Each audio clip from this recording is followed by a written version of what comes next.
आइए दोस्तों, स्वागत है आप सभी का इस यूट्यूब चैनल पे। मैट्रिक बोर्ड परीक्षा में शामिल होने वाले विद्यार्थियों के लिए हार्दिक शुभकामनाएं। और आपको बता दें कि 14 फरवरी को गणित का पेपर वायरल हो चुका है। बिल्कुल निश्चित रूप से आज के पेपर वायरल हो चुका है मैथ का। आप निश्चित रूप से एक एक प्रश्न को देख कर जाइए और बोर्ड परीक्षा में पूरे 50 अंक अर्जित कर लीजिए ऑब्जेक्टिव का पेपर में। ठीक है, बिल्कुल यही पेपर से मिला हुआ है वायरल पेपर। ठीक है, निश्चित रूप से आपको देख के जाना है। अब आप पूछेगा कि यह वायरल पेपर ओरिजिनल नहीं है, तो बिल्कुल आपको बता देते ओरिजिनल पेपर बनाना मान्य नहीं है, इसलिए यह पेपर बनाया गया। क्योंकि बिल्कुल आप इसे देख कर जाइए और इसी को बिल्कुल हूबहू पूछा जाएगा, आप बना कर रहिए। निश्चित रूप से 10 से 15 मिनट में वीडियो कंप्लीट कर देंगे। तो जल्दी से जल्दी इस चैनल को सब्सक्राइब कर लीजिए और वीडियो को अंत तक जरूर देखिएगा। देखिए दिया हुआ है कि 144 के अभाज्य गुणनखंड में 2 का घात कितना है। तो 144 का अभाज्य गुणनखंड बिल्कुल आप निकाल सकते हैं ऐसे। 2 से करके 72, फिर 2 से करके 36, फिर 2 से करके 18 और फिर 2 से लगाने पर कितना हो जाएगा 9। इसके मतलब 4 आएगा। 2 कितने बार आएगा? 4 बार आएगा, इसलिए ऑप्शन सी बिल्कुल सही हो जाएगा आपका। कितना हो जाएगा? तो 144 के अभाज्य गुणनखंड में 2 का घात कितना होगा? तो 4 होगा। चलिए अगली प्रश्न देखिए, निम्नलिखित में कौन सा अपरिमेय संख्या है? कौन अपरिमेय संख्या है बताना है। तो देखिए कौन अपरिमेय संख्या है यह बताना है। तो देखिए आप देखिए √100 का वर्गमूल 10 होता है, तो यह परिमेय संख्या है। √4 का वर्गमूल 2 होता है, यह भी परिमेय संख्या है। और 16 का वर्गमूल 4 होता है, 25 का वर्गमूल 5, यह भी क्या है? अपरिमेय संख्या है। परिमेय संख्या है। तो बाकी आपका √17 बच गया, यही क्या है? अपरिमेय संख्या है। चलिए अगला प्रश्न देखिए, दिया हुआ है 3 नंबर प्रश्न कि निम्नलिखित में कौन अभाज्य संख्या है। देखिए कौन अभाज्य संख्या, याद रखिएगा कि 41 जो है ना आपका बिल्कुल अभाज्य संख्या है। अगली प्रश्न देखिए, दिया हुआ है निश्चित रूप से कि 2 लगातार संख्याओं का मसा होता है। तो 2 लगातार संख्याओं का मसा क्या होता है? याद रखिएगा 2 लगातार संख्याओं का मसा जो होता है 1 होता है। ऑप्शन डी बिल्कुल सही उत्तर है। 5 नंबर प्रश्न देखिए, दिया हुआ है कि निम्नलिखित में कौन सा परिमेय संख्या है। कौन जो है परिमेय संख्या है देखना है। देखिए इसकी वर्गमूल संभव नहीं है, इसका भी संभव नहीं, इसका भी संभव नहीं, इसलिए आपका 1 बटा क्या है √144, क्योंकि 1 का वर्गमूल 1 और 144 का वर्गमूल 12 आ जाएगा। यही आपका जो है परिमेय संख्या है। अगली प्रश्न देखिए, 6वां नंबर प्रश्न दिया हुआ है कि किसी पूर्णांक p के लिए प्रत्येक सम पूर्णांक का रूप क्या होना चाहिए। देखिए 6 का जो सही उत्तर हो जाएगा क्या हो जाएगा? डी। याद रखिएगा सम का मतलब होता है 2, 4, 6, 8। बिल्कुल निश्चित रूप से वायरल पेपर है, देख कर जाइए नहीं तो पछताइएगा बाद में। 7 नंबर प्रश्न देखिए, दिया हुआ है कि निम्नलिखित में से किसका दशमलव प्रसारण अशांत होगा। किसका दशमलव प्रसारण जो है ना अशांत होगा। याद करके रख लीजिएगा, नोट करके रख लीजिएगा कि आपका जो है 343 का जो है ना यहाँ 243 का दशमलव प्रसारण अशांत हुआ, क्योंकि जिसके हर के गुणनखंड में 2 और 5 नहीं शामिल होता है वह क्या होता है? अशांत अनावर्ती होता है दशमलव प्रसारण। चलिए अगली देखिए, 8 नंबर प्रश्न दिया हुआ है कि बहुपद 5y² - 14y + 8 के शून्यकों का योग क्या होगा। निकाल लीजिए दोस्तों, शून्यकों का योग -b/a होता है निश्चित रूप से। तो b का मान 14 दिया है माइनस में, तो माइनस में प्लस में 14 हो जाएगा और 1 जगह पर 5y² 5, 14/5। ऑप्शन सी बिल्कुल करेक्ट आंसर है 8 नंबर का। बिल्कुल जल्दी से हम कंप्लीट करते हैं। वायरल पेपर का हूबहू निचोड़ पेपर है यह। ठीक है, देखिए 9वां नंबर प्रश्न दिया हुआ है कि एक अशून्य परिमेय और अपरिमेय संख्या का गुणनफल होगा। तो एक अशून्य परिमेय और अपरिमेय संख्या का गुणनफल क्या होगा? तो 9 का ऑप्शन है बिल्कुल हमेशा परिमेय होगा। क्या होगा? हमेशा परिमेय होगा। अगला प्रश्न देखिए, दिया हुआ है 10 नंबर प्रश्न। बिल्कुल 10 मिनट में वीडियो कंप्लीट करना है। निचोड़ प्रश्न लेकर आए हैं। बहुपद x² - 11 के शून्यक है। बहुपद x² - 11 के शून्यक क्या है? तो देखिए x² बराबर दाहिने में कर दीजिए 11, x का मान निकालिएगा, रूट के अंदर चल जाएगा 11 और रूट के अंदर जब मान होता है तो +-2 मान निकलता है। ठीक है, तो प्लस माइनस में जो मान है ऑप्शन डी बिल्कुल करेक्ट है। 10 का सही उत्तर डी है। बिल्कुल √11 और क्या है -√11 सही उत्तर है। 11 नंबर प्रश्न देखिए, 11 नंबर प्रश्न दिया हुआ है इंपोर्टेंट बिल्कुल वायरल पेपर। निम्नलिखित में से किस द्विघात बहुपद के शून्य का योग -4 तथा गुणनफल -5 होगा। बिल्कुल दोस्तों निकाल लीजिए, x² माइनस माइनस प्लस हो जाएगा तो 4x और देखिए प्लस माइनस -5। ऑप्शन डी बिल्कुल करेक्ट आंसर। 11 का ऑप्शन डी बिल्कुल करेक्ट है। मिला लीजिए, निश्चित रूप से यही पेपर में आने वाला है हूबहू पेपर। ठीक है, 12 नंबर प्रश्न देखिए, यदि बहुपद x² - kx के शून्यकों का योग 6 है तो k का मान क्या होगा। बिल्कुल इसे भी निकाल कर बना सकते हैं, थोड़ा सा ज्यादा समय लगेगा। बिल्कुल आपको आंसर बता देते हैं k का मान भी कितना होगा। ऑप्शन डी बिल्कुल 6 उत्तर हो जाएगा। अगला प्रश्न 13 नंबर प्रश्न देखिए, दिया हुआ है कि k के किस मान के लिए समीकरण 3x - y - 8 है। क्या 3x - y बराबर क्या है -8 और 6x - ky बराबर कितना है 46 दिया हुआ है। समपाती है 16 क्या है समपाती, बिल्कुल समपाती होता है। तो A1/A2 बराबर होता है B1/B2 के। बिल्कुल आप निकाल सकते हैं।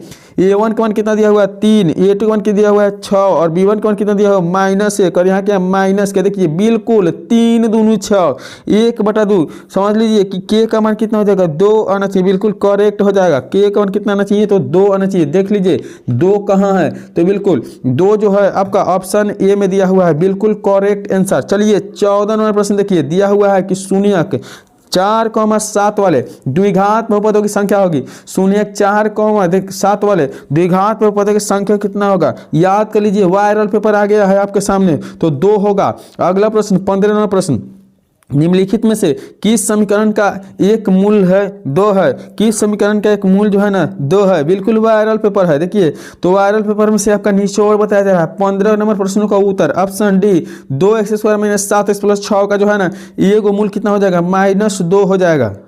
अगली प्रश्न देख लेते हैं, दिया हुआ है 16 नंबर प्रश्न की, यदि 2 चर में 2 रैखिक समीकरण क्या है प्रतिच्छेद संख्या होती है तो हल क्या होगा। देखिए दोस्तों जब रेखा प्रतिच्छेद करती है तो हल अद्वितीय हल होती है। कौन सा हल होती है अद्वितीय हल होती है, इसलिए से सही उत्तर क्या हो जाएगा देखिए ध्यान दीजिएगा बहुत इंपॉर्टेंट है, वायरल पेपर आ गया है, सिर्फ एक हल होगा। चलिए अगली प्रश्न की ओर बढ़ते हैं। दिया हुआ है 17वें प्रश्न कि यदि समांतर श्रेणी के सार्वंतर -2 और एनवा पद दिया हुआ A17 - A13 बिल्कुल आपको क्या करना है इसमें बताना है क्या होगा इसके बराबर। देखिए इसका जो सही उत्तर है हल करके आपको बताना पड़ेगा तो बिल्कुल -D हो जाएगा आंसर -8। चलिए अगली प्रश्न 18वां प्रश्न कि यदि समीकरण bx² + ax + c के मूल समान हो तो c का मान कितना होना चाहिए, c किसके बराबर होना चाहिए निचोड़ प्रश्न है, याद रखिएगा कि -a/2b के बराबर होना चाहिए। चलिए अगली प्रश्न देखिए दिया हुआ है कि समांतर श्रेणी 5, 8, 11, 14 का 12वां पद, 12वां पद का मतलब हुआ a + 11d। ठीक है ए का मान देख रहे हैं 5 दिया हुआ है प्लस 11 गुना डी का मान कितना है तो 8 में से 5 घटेगा 3। ठीक है याद रखिएगा तो 11 या 33 या 5 कितना हो जाएगा 38। फटाफट चुनिए 38 ऑप्शन बी में बिल्कुल करेक्ट आंसर। 19 का ऑप्शन बी बिल्कुल करेक्ट आंसर है। चलिए अगली प्रश्न देखिए 20 नंबर प्रश्न दिया हुआ है कि वाई अक्ष का समीकरण होता है तो वाई अक्ष पर एक्स का मान 0 होता है। ऑप्शन बी बिल्कुल करेक्ट। 20 का भी ऑप्शन बी बिल्कुल करेक्ट है। अगली प्रश्न 21 नंबर प्रश्न की समांतर श्रेणी 25, 20, 15 का कौन सा पद प्रथम ऋणात्मक पद है, कौन सा पद जो है प्रथम ऋणात्मक पद है। 21 नंबर का सही उत्तर हल करके बनाया हुआ माइनस क्या है 9वां है, क्या है 9वां पद जो है उसका ऋणात्मक होगा। चलिए अगला प्रश्न देखिए 22 नंबर निम्नलिखित में कौन सा समांतर श्रेणी में नहीं है, जिसकी सार्वंतर बराबर नहीं होता है वही आपको समांतर श्रेणी में नहीं होता है। बिल्कुल फटाफट चेक कर दिए, चेक करने के बाद पता चला है कि यह जो है ऑप्शन बी बिल्कुल करेक्ट आंसर है। यह जो है आपका एपी में नहीं है, समांतर श्रेणी में नहीं है। चलिए अगली प्रश्न की ओर बढ़ते हैं। दिया हुआ है कि एक अक्ष से बिंदु 3 और 6 की दूरी होता है तो एक्स अक्ष का बिंदु क्या होता है दूरी निकालना है। दूरी सूत्र √x² + y² करके 3 3 9 6 क्या हो जाएगा 6 36।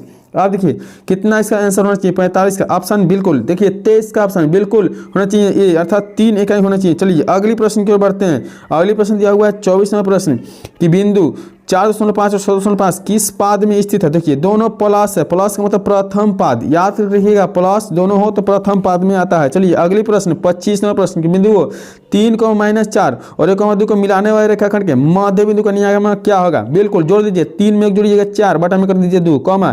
देखिए यहाँ -2 में 2 घट जाएगा तो क्या हो जाएगा -2/2। बिल्कुल 2 से कटा 2 दूनी 4 और 2 कम 2। देखिए क्या है 2, -1 बिल्कुल करेक्ट आंसर। 2, -1 ऑप्शन सी बिल्कुल करेक्ट। 2, -1 देख सकते हैं ऑप्शन सी बिल्कुल करेक्ट आंसर। अगली प्रश्न की ओर बढ़ते हैं।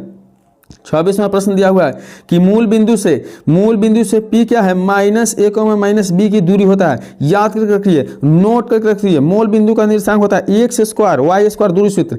एक ऑप्शन बिल्कुल 26 का ए ऑप्शन करेक्ट है। a² + b² रूट के अंदर। 27वां प्रश्न देखिए यदि बिंदु को k का मान दिया हुआ है इतना k, 2 और -3, 4 तथा 7, -5 संरेख हो तो k का मान बिल्कुल त्रिभुज का फॉर्मूला लगाने के बाद k का मान लंबी हल के बाद आप प्राप्त कर सकते हैं -63। अगली प्रश्न देखिए दिया हुआ है देखिए 28वां प्रश्न वायरल पेपर का प्रश्न। यदि 2 समरूप त्रिभुज का क्षेत्रफल का अनुपात दिया हुआ है तो जब क्षेत्रफल का अनुपात दिया है तो बिल्कुल उसका वर्गमूल निकालिए। तो 25 का वर्गमूल कितना होता है 5 और 64 का वर्गमूल कितना होता है 8 तो बिल्कुल होता है 5:8। ऑप्शन सी 28 का ऑप्शन सी बिल्कुल करेक्ट। चलिए 29 नंबर प्रश्न देखिए, दिया हुआ है आपके सामने कि यदि त्रिभुज के शीर्ष के नियामक दिया हुआ है तो त्रिभुज के परिमाप क्या होगा। बिल्कुल निकालने के बाद, हल करने के बाद इसका निचोड़ परिमाप 24 मात्रक आपके सामने आएगा, याद करके रख लीजिएगा। अगला प्रश्न देखिए 30 नंबर प्रश्न, त्रिभुज एबीसी में AB² बराबर BC² जो C² है तो कोण C का मान कितना होना चाहिए, याद करके रख लीजिएगा। कोण C का जो मान होना चाहिए 90 डिग्री होना चाहिए। कितना है, 30 का ऑप्शन भी बिल्कुल सही है, 90 डिग्री समकोण होना चाहिए। 31 नंबर प्रश्न कि यदि कोण P डिग्री त्रिज्या R वाले वृत्त के तीर्थखंड का कोण हो तो तीर्थखंड का क्षेत्रफल होगा। तीर्थखंड का क्षेत्रफल क्या होगा, देखिए सही सही मिलाइए। आपका 31 नंबर प्रश्न का उत्तर ऑप्शन बी, तीर्थखंड का क्षेत्रफल क्या होता है तो πr² थीटा बटा 360 डिग्री। क्या है, πr² थीटा बटा 360 डिग्री। चलिए ऑप्शन बी बिल्कुल करेक्ट है। आगे बढ़ते हैं, दिया हुआ है कि यदि त्रिभुज में AB बटा AC क्या है, AB बटा AC है तो बिल्कुल आपको बताना है कि किसका मान होता है। दोस्तों याद करके रखिए कि साइन थीटा में जो होता है ना P बटा H होता है तो साइन थीटा P बटा H होता है। इसका मतलब समझिए कि AB बटा AC क्या है, साइन का मान दिया हुआ है तो बिल्कुल ऑप्शन ए करेक्ट है। 41 का ऑप्शन ए बिल्कुल करेक्ट है। अगली प्रश्न 42 नंबर प्रश्न देखिए, दिया हुआ है कि यदि कोसेक थीटा बराबर B बटा A है तो सेक थीटा का मान बिल्कुल इसमें से बनाने के बाद, हल करने के बाद 42 का जो है ना ऑप्शन बी बिल्कुल करेक्ट, √B² - A² बटा B आ जाएगा। हल करने के बाद देखिए इस तरह के लगातार आपका मान दिया रहे तो इसका याद रखिए कि मान कितना होता है, 1 होता है 43 का। बिल्कुल इस तरह के प्रश्न देखते ही 1 बना देना है। देखिए 44 में प्रश्न कितना इंपॉर्टेंट प्रश्न कि cos 90 डिग्री माइनस से बराबर क्या होता है तो cos 90 डिग्री में थीटा बराबर क्या होता है, याद करके रखिएगा। तो cos साइन में बदलता है, क्या हो जाएगा साइन ए। 44 का ऑप्शन भी बिल्कुल सही है, साइन ए। अगले प्रश्न 45वां प्रश्न कि यदि a बराबर 35 डिग्री तो साइन a गुने कोसेक का मान क्या होगा तो sine theta into cosec theta का मान कितना होता है, 1 होता है। ऑप्शन सी बिल्कुल करेक्ट। बिल्कुल आसान प्रश्न है। 46वां प्रश्न कि यदि जो है ना 3 थीटा बराबर 90 डिग्री है तो cos थीटा का मान, देखिए तो 3 बटा में आने के बाद 30 डिग्री बनेगा थीटा का मान, तो cos 30 डिग्री का मान कितना होता है, याद कर रख लीजिए। cos 30 डिग्री मान √3/2। 46 का ऑप्शन है बिल्कुल करेक्ट।